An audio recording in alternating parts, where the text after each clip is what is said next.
Varicose veins వ్యాధికి కేవలం 30 నిమిషాల్లో చికిత్స. కాల్ చేయండి 9989527715.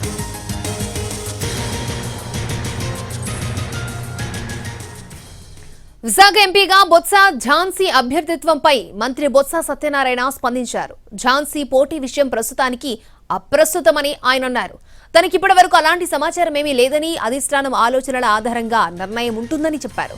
క్రేన్లు జాకీలు పెట్టిన చంద్రబాబు ఎవరూ లేపలేరని అన్నారు బొత్స. వైసీపీలో సమన్వయకర్తల మార్పులపై ఆందోళనలు ఏమీ లేవని, అసంతృప్తితో ఉన్న వాళ్లతో మాట్లాడుతున్నామని చెప్పారు ఆయన. పార్టీ నుంచి ఎవరూ వెళ్లిపోవాలని కోరుకోవడం లేదని, 100 మంది రావాలని కోరుకుంటామన్నారు.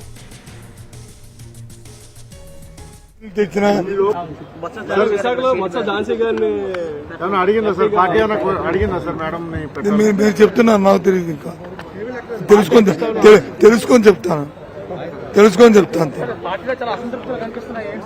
అసంతృప్తి ఇది ఇప్పుడు అప్రస్తుతమైన డిస్కషన్ల కంటే అవసరమైన డిస్కషన్లు చేయడం మనిషి దొరికినప్పుడు మంచిది. నేను దానికి ఎందుకు ఆ డిస్క్ వచ్చింది అనుకోండి, పార్టీ చెప్పింది అనుకోండి, అప్పుడు పార్టీ చెప్పిందంటే ఎవరైనా పాటిస్తారు. మనం డిస్కషన్ రాఖీలు పెట్టినా, మీరు ట్రైన్లు తెచ్చినా, చంద్రబాబు నాయుడు టీవీ అనుకునే చంద్రబాబు నాయుడు ఎక్కించలేదు. సరే వెళ్ళిపోతే ఎప్పుడు కూడా రాజకీయ పార్టీలో ఒకరు వెళ్ళిపోతే 100 మంది వస్తారు.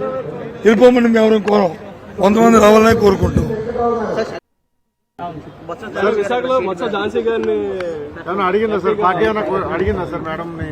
మీరు చెప్తున్నారు, నాకు తెలియదు, ఇంకా